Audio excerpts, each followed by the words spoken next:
जीवनामध्ये स्वतःची ध्येय साध्य करताना यश तुमच्या आवाक्यात आहे हे स्वतःला स्मरण करून देणे महत्त्वाचे आहे. सर्व महान आणि यशस्वी व्यक्तींमध्ये एक गोष्ट समान असते. अडथळे आणि अपयशानंतरही अशा व्यक्ती सातत्याने प्रयत्न करत राहतात. काय आम्ही स्वतःसमोर काही ध्येय ठेवली आहेत?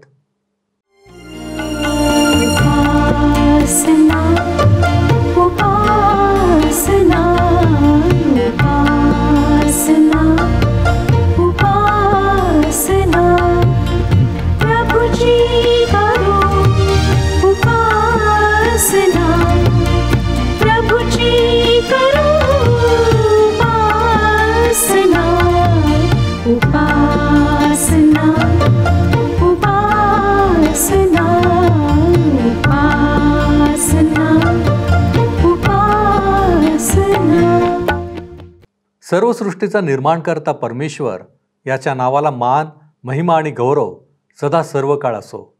उपासना कार्यक्रमामध्ये आपले स्वागत आहे. प्रियानो, मानव ही देवाची सर्वश्रेष्ठ निर्मिती आहे. म्हणून मानवाच्या जीवनाला फार मोठे महत्त्व आहे. आमचे जीवन कसे आहे? आजपर्यंत आमच्या जीवनामध्ये आम्ही काय साध्य केले असा विचार केला तर कदाचित आमच्या समोर सांगण्यासारख्या अनेक गोष्टी असतील. परंतु देवाच्या दृष्टिकोनातून आम्ही काय साध्य केले असा प्रश्न विचारला तर कदाचित आम्हाला उत्तर देणे कठीण असेल. आम्ही शांत राहू. काय उत्तर द्यावे हे आम्हाला सुचणार नाही. असे म्हणतात की रोमकरास पत्र हे ख्रिस्ती जीवनाच्या वाढीसाठी उपयुक्त आहे. कारण पौल आम्हाला हे शिकवतो की आम्ही आमच्या जीवनामध्ये काय साध्य करावे. आजचे अध्ययन याच मुद्द्यावर अवलंबून आहे. अपेक्षित ख्रिस्ती जीवन कसे असावे यासाठी आपण आपले लक्ष आजच्या अध्ययनावर केंद्रित करण्याचा प्रयत्न करूया. तर मग चला प्रियानो, आपण आपल्या अध्ययनाची सुरुवात करूया. श्रोत्यांनो, मागच्या कार्यक्रमामध्ये रोमकरास पत्रे ह्याच्या 15व्या अध्यायाच्या 1 ते 6 वचनांवर आम्ही विचार केला होता. आम्ही पाहिलं होतं श्रोत्यांनो की कशा प्रकारे जे विश्वासामध्ये कमजोर आहेत, अशक्त आहेत, त्यांना सशक्त करण्याकडे आम्ही त्यांची मदत करावी. त्यांना आम्ही विश्वासामध्ये खंबीर करावे. इतकेच नाही, परंतु त्यांच्याकरिता आम्ही सर्व सहन करण्याकरिता तयार असावे. 7वं वचन पुढे सांगतं, म्हणून देवाच्या गौरवाकरिता ख्रिस्ताने तुमचा आमचा स्वीकार केला तसा तुम्हीही एकमेकांचा स्वीकार करा. देव मनुष्याचा स्वीकार करतो. दुर्बळ आणि सशक्त दोन्ही प्रकारच्या लोकांचा त्याने स्वीकार केलेला आहे आणि तो स्वीकार करीत आहे. ज्या प्रकारे तो श्रीमंतांचा स्वीकार करतो, गरिबांचाही करतो. यहुदी आणि परराष्ट्रीय ह्यांचाही तो स्वीकार करतो. श्रोत्यांनो, जेव्हा आम्ही ख्रिस्ताला जीवनामध्ये स्वीकारतो, तारणारा म्हणून त्याच्यावर विश्वास ठेवतो, तेव्हा परमेश्वर ख्रिस्तामुळेच मनुष्याचा स्वीकार करतो, आमचा स्वीकार करतो.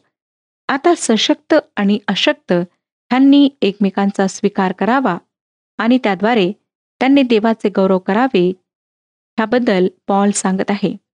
आणि हा प्रत्येक विश्वासणाऱ्याच्या जीवनाचा प्रमुख उद्देश असायला हवा. पुष्कळदा काय होतं की आम्ही जेव्हा आमच्या सहवासात अशक्त लोक येतात, जे विश्वासामध्ये कमजोर आहेत असे लोक येतात, तेव्हा आम्ही त्यांचा स्वीकार करीत नाही. कारण आम्ही त्यांच्यापेक्षा स्वतःला फार वरचढ असे समजतो. आज आमच्या समाजामध्ये लहान लहान गोष्टींमुळे बरेच मतभेद आहेत.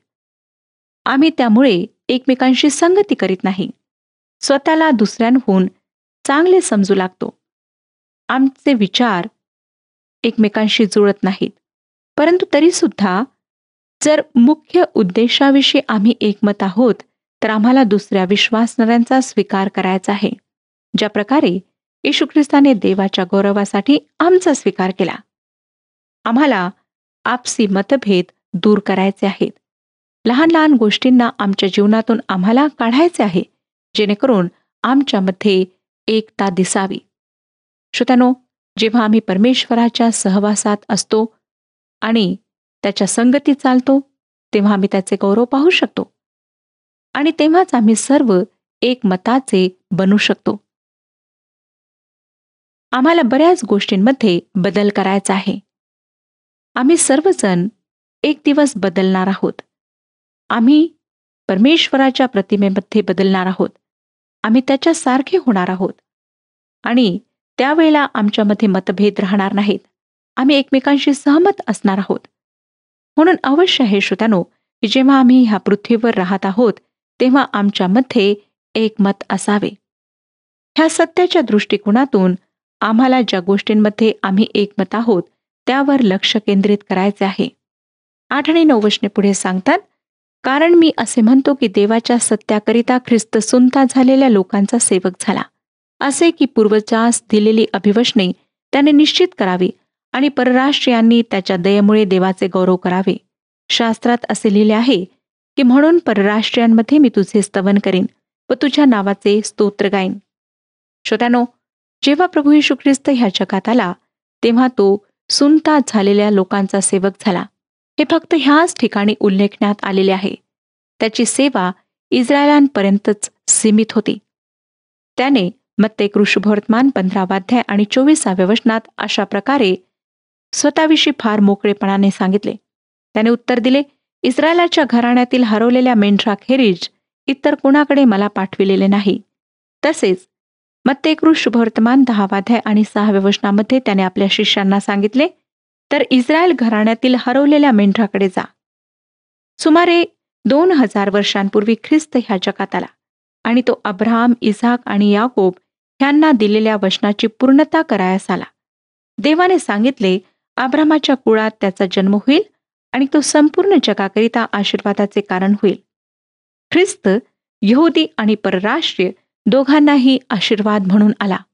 लूका शुभवर्तमान 2 अध्याय आणि 21 वचन पहा काय सांगतं. लूका शुभवर्तमान 2 अध्याय 21 वचन. 8वा दिवस म्हणजे सुनतेचा दिवस आल्यावर त्याचे नाव येशू ठेवण्यात आले. हे तो उदरात संभवण्यापूर्वीच देवदूताने ठेवले होते. आणि जर त्याचा जन्म श्रोत्यानो अब्राहम आणि दावीद ह्याच्या कुळात झाला नसता आणि त्याने नियमशास्त्राचे पालन केले नसते तर तो येशू होऊ शकला नसता. जेव्हा त्याची सुनता झाली तेव्हा त्याचे नाव येशू ठेवण्यात आले. तो मोशेचे नियमशास्त्र पूर्ण करण्यास आला. गलतीकरासपत्र 4 अध्याय 4 आणि 5 वचने सांगतात. गलतीकरासपत्र 4 अध्याय 4 आणि 5 वचने. परंतु काळाची पूर्णता झाली तेव्हा देवाने आपल्या पुत्राला पाठविले. तो स्त्रीपासून जन्मलेला, नियमशास्त्राधीन असा जन्मलेला असा होता. ह्यात उद्देश हा होता की जे नियमशास्त्राधीन होते त्यास त्याने खंडणी भरून सोडवावे आणि आपल्याला पुत्राचा हक्क मिळावा. श्रोत्यानो, तारण हे इस्रायल राष्ट्रात येशूच्याद्वारे जुन्या करारातील सर्व अभिवचनांची सत्यता निश्चित आणि पूर्ण करण्याद्वारे आले. ह्या पद्धतीने परराष्ट्रीयांकडे ते आणण्यात आले. परराष्ट्रीयाचे तारण हे फक्त देवाच्या कृपेमुळे झालेले आहे. परराष्ट्रीयांच्या पूर्वजांना देवाने कधीही कोणतीही वचन दिले नव्हते, अभिवचन दिले नव्हते. अब्राहम, इसाक आणि याकोब ह्यांना आश्वासने दिलीत. यहुद्यांच्या पूर्वजांना दिलेल्या अभिवचनांची निश्चिती करण्याकरिता ख्रिस्त आला. येशू ह्यासाठी जगात आला की त्याच्याद्वारे परराष्ट्रीयांना देवाची कृपा प्राप्त व्हावी. परराष्ट्रीयांनी ह्यासाठी देवाचे गौरव करायला पाहिजे. मी देवाचे उपकार मानते श्रोत्यानो की त्याने माझ्या पूर्वजांसाठी शुभवर्तमान दिले. ते तसे पाहिले तर मूर्तीपूजक आणि जंगली होते. देवाची कृपा प्राप्त करण्याजोगे त्यांनी काहीच केलेले नव्हते, परंतु देवाने स्वतःच्या प्रेमामुळे त्यांच्यावर कृपादृष्टी केली. त्याद्वारे जुन्या करारातील 4 संदर्भांचा परिचय होतो, जिथे सांगण्यात आले आहे की परराष्ट्रीयांनी देवाची स्तुती करावी. स्तोत्रसंहिता 18 अध्याय 49 वचनामध्ये असे लिहिण्यात आले आहे. स्तोत्रसंहिता 18:49 वचन. म्हणून हे परमेश्वरा, मी राष्ट्रामध्ये तुझे स्तवन करीन, तुझ्या नावाची स्तोत्रे गाईन. ख्रिस्त हा देवाची स्तुती परराष्ट्रीयांच्या द्वारे करीत आहे, ज्यात त्यांचे परिवर्तन दर्शविण्यात आलेले आहे. 15 अध्याय 10 वचन पुढे सांगतं, परराष्ट्रीयांनो त्याच्या प्रजेबरोबर जय जयकार करा, असे तो पुन्हा म्हणतो. हा संदर्भ अनुवादाच्या पुस्तकातला आहे. अनुवादाचे पुस्तक 32वा अध्याय आणि 43वे वचन सांगतं. अनुवादाचे पुस्तक 32वा अध्याय 43वे वचन. राष्ट्रांनो, त्याच्या प्रजेचा जय जयकार करा, कारण तो आपल्या सेवकाच्या रक्तपाताचा बदला घेईल. तो आपल्या विरोधकांचा सूड उगवेल. तो आपला देश व आपली प्रजा ह्यांच्यासाठी प्रायश्चित करेल. त्याद्वारे मोशेच्या गीताची समाप्ती होते, ज्यात 1000 वर्षाचे राज्य येऊपर्यंत इस्रायल राष्ट्राच्या इतिहासाची संदेष्टांची वार्ता आहे. हे संदेश त्यांच्याद्वारे सांगण्यात आले होते. श्रोत्यानो, रोमकरास पत्र 15वा अध्याय 11वं वचन पुढे सांगतं, सर्व परराष्ट्रीयांनो, परमेश्वराचे स्तवन करा आणि सर्व लोक त्याचे स्तवन करोत, असेही तो पुन्हा म्हणतो. हा संदर्भ सगळ्यात लहान स्तोत्र 117 ह्यातून घेण्यात आलेला आहे. हे वचन आम्हाला सांगतं, अहो सर्व राष्ट्रांनो, परमेश्वराचे स्तवन करा, अहो सर्व लोकांनो त्याचे स्तवन करा. ह्या वचनात परराष्ट्रीयांना इस्रायल बरोबर देवाची स्तुती करण्यासाठी आमंत्रण देण्यात आलेले आहे. आणि ह्या वचनात सर्व हा शब्द 2 वेळा आलेला आहे आणि हा खरोखर मनोवेधक आहे. 12वं वचन पुढे सांगतं, आणखी यशाया म्हणतो, इशायाचा अंकुर फुटेल, तो परराष्ट्रीयांवर अधिकार कराव्यास उभा राहील, त्याच्यावर परराष्ट्रीय आशा ठेवतील.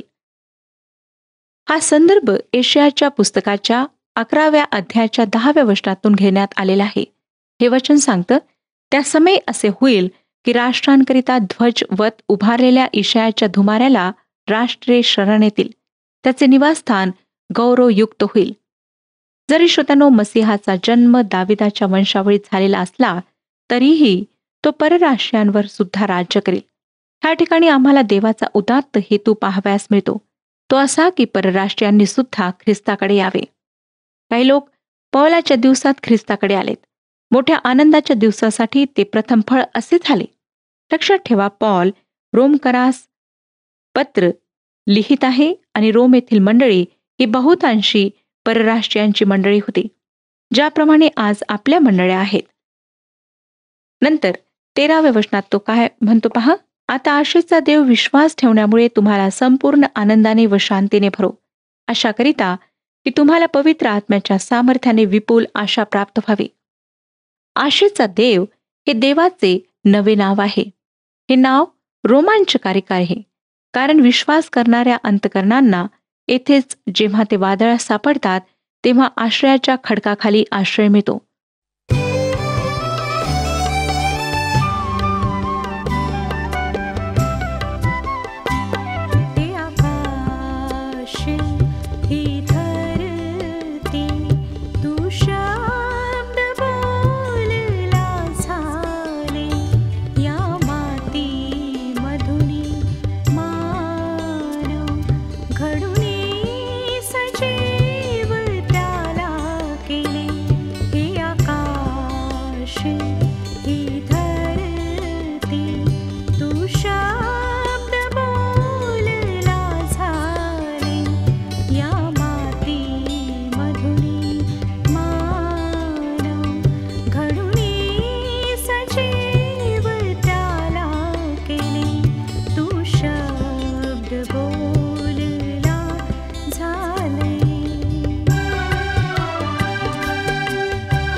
विश्वासावर विश्वाचे या सूत्र चालते बले हे आकाश ही धरती तू शब्द बोलला झाले या माती मधुनी मानव घडुनी सजीव त्याला केले हे आकाश ही धरती तू शब्द बोलला झाले या माती मधुनी मानव घडुनी सजीव त्याला केले तू शब्द बोलला झाले.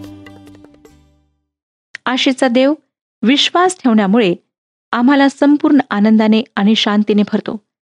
रोमकारास पत्राच्या अध्ययनाने आपल्यासाठी हेच करावयास हवे.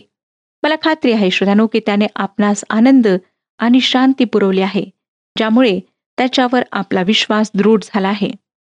माझ्या प्रिय श्रोत्यानो, माझी अशी श्रद्धा आहे की त्याच्याद्वारे तुमच्या जीवनात आशा आणि सामर्थ्य भरपुरीने यावे. हा आशीर्वाद आहे ज्याच्याद्वारे रोमकारास पत्राच्या धर्मसिद्धांताच्या भागाचा शेवट होत आहे. आता आपण पुढच्या भागाकडे पाहूया. रोमकारास पत्र 15वा अध्याय. पौलाची वैयक्तिक साक्ष पुढे सुरू राहत आहे. ह्या ठिकाणी पौल पुन्हा परराष्ट्रांकरिता प्रेषित आहे हे मनी धरून आपली वैयक्तिक साक्ष सुरू ठेवित आहे. आपणाला आठवत असेल की त्याने ह्या अध्यायाची सुरुवात अगदी खाजगी व्यक्तिगत पद्धतीने केली होती. आता तो सिद्धांताचा भाग सोडून वैयक्तिक गोष्टी सुरू करीत आहे, ज्या प्रकारे त्याने ह्या पत्राला सुरू करीत असताना वापरल्या होत्या, ज्यामध्ये त्याने रोमला जाण्याची इच्छा दर्शविली होती. रोमकारास पत्र 1 अध्याय आणि 10व्या वचनात आम्ही वाचले होते, ह्याविषयी देव माझा साक्षी आहे, त्या देवाची सेवा मी आपल्या आत्म्याने त्याच्या पुत्राच्या सुवार्तेच्या कार्यात करतो. आता तो काय सांगतो ते ऐका. 14व वचन पुढे सांगतं, बंधुजन हो, तुम्ही चांगुलपणाने भरलेले, सर्व प्रकारच्या ज्ञानाने संपन्न झालेले व एकमेकांना बोध करावयाला समर्थ आहात, अशी तुम्हाविषयी माझी स्वतःची ही खात्री झाली आहे. मला वाटतं श्रोत्यानो की हा सगळ्यात चांगला भाग आहे. ह्या वचनाच्याद्वारे पौल सैद्धांतिक भागात रोमी लोकांशी मनमोकळेपणाने आणि धैर्याने बोलण्यासाठी फार प्रेमळपणे खेद प्रकट करताना दिसतो.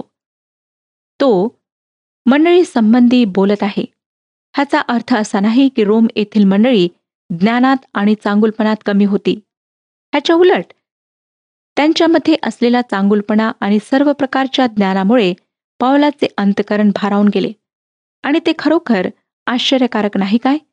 त्याने रोमकारास पत्र लिहिले आणि त्याच्याद्वारे तो आपल्याशी ह्या महत्त्वाच्या मुद्द्यावर बोलत आहे. माझ्या प्रिय श्रोत्यानो, तुमच्या ख्रिस्ती जीवनाच्या वाढीसाठी रोमकारास पत्र समजून घेणे फार महत्त्वाचे आहे. रोमकारास पत्र समजणे हे आवश्यक आहे, ज्यामुळे आमच्या ज्ञानात मोलाची भर पडते.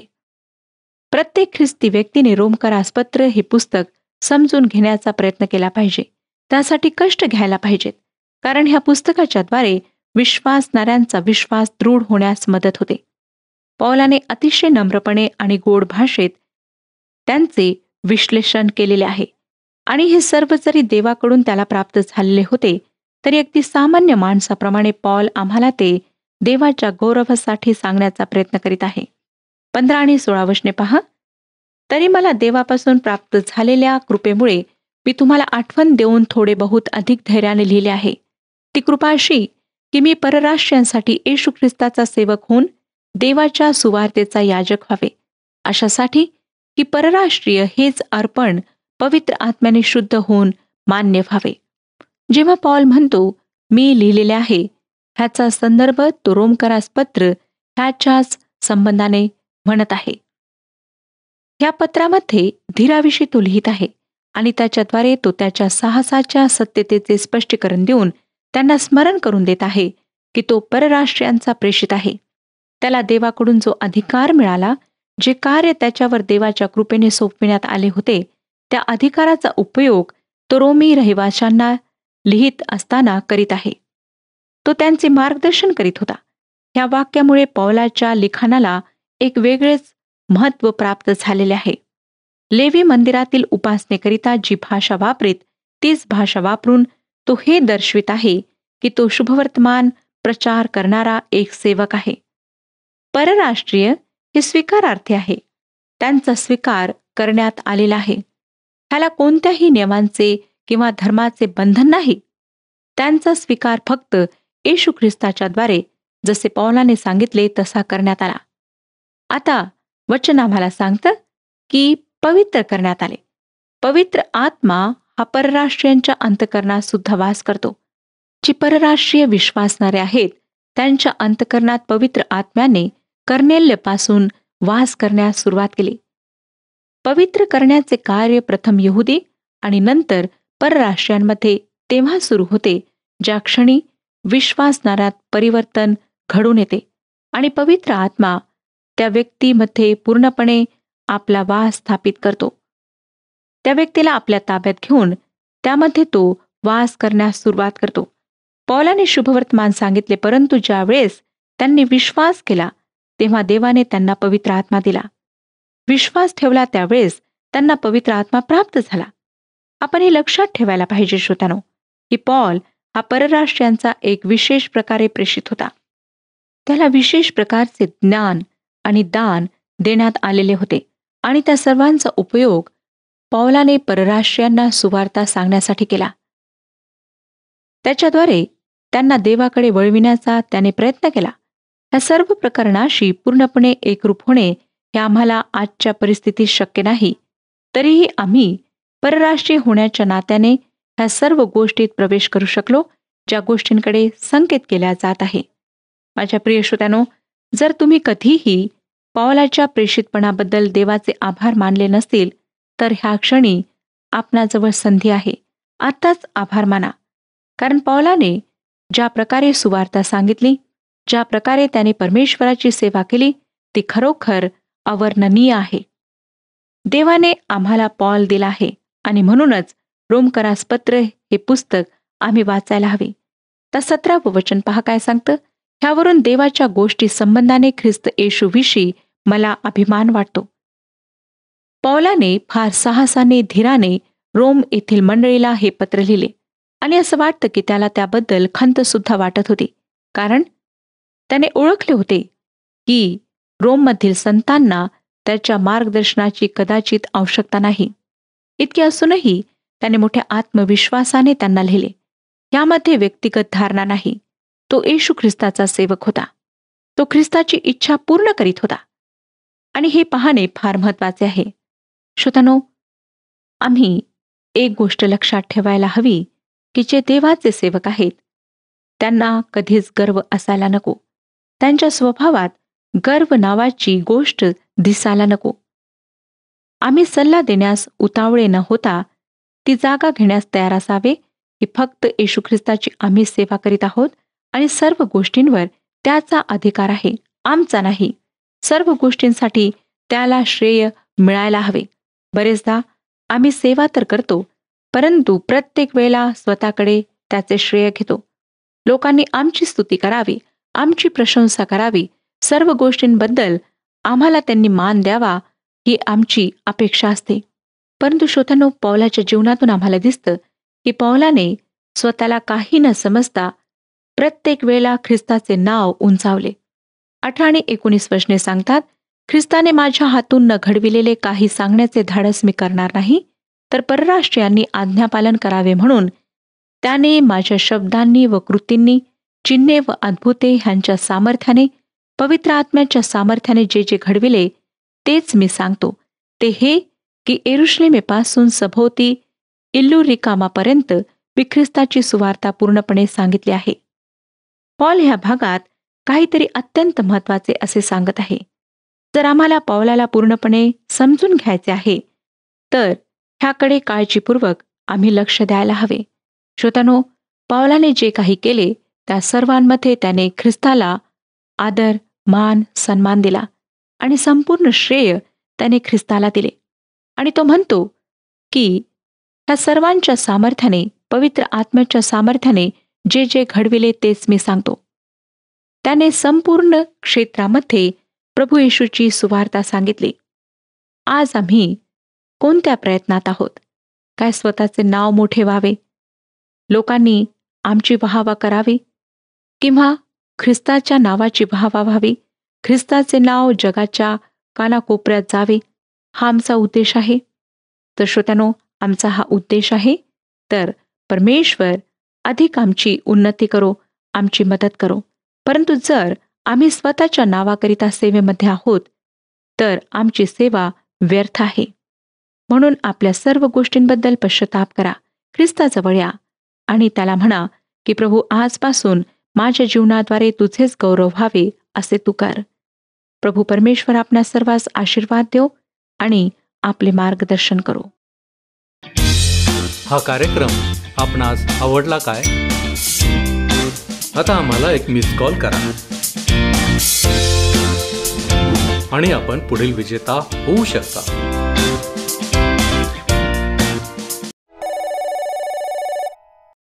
प्रियांनो, जीवनाचे हे गुज आहे की जोपर्यंत आमच्यात मतभेद आहेत तोपर्यंत आम्हाला एकत्रित होता येणार नाही आणि आमच्यात ऐक्य देखील राहणार नाही.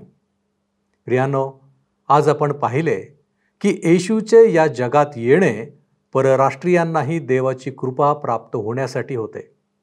काय आम्हाला देवाची कृपा प्राप्त झाली आहे? काय आजही आम्ही देवाच्या कृपेपासून वंचित आहोत? पौलाने आपल्या जीवनात देवाचे नाव उंचाविले.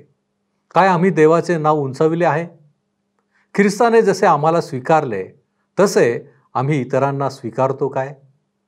आज आमच्या जीवनाचे श्रेय आम्ही कोणाला देत आहोत? प्रियांनो, आमच्या जीवनाच्या संदर्भातील या गोष्टी आहेत. खरंच आम्ही काहीतरी साध्य केले आहे काय? आणि तेही देवाच्या दृष्टिकोनातून. विचार करा. आपण प्रार्थना करू. प्रभूजी, आम्ही तुझी लेकरं आहोत. आम्ही तुझी निर्मिती आहोत.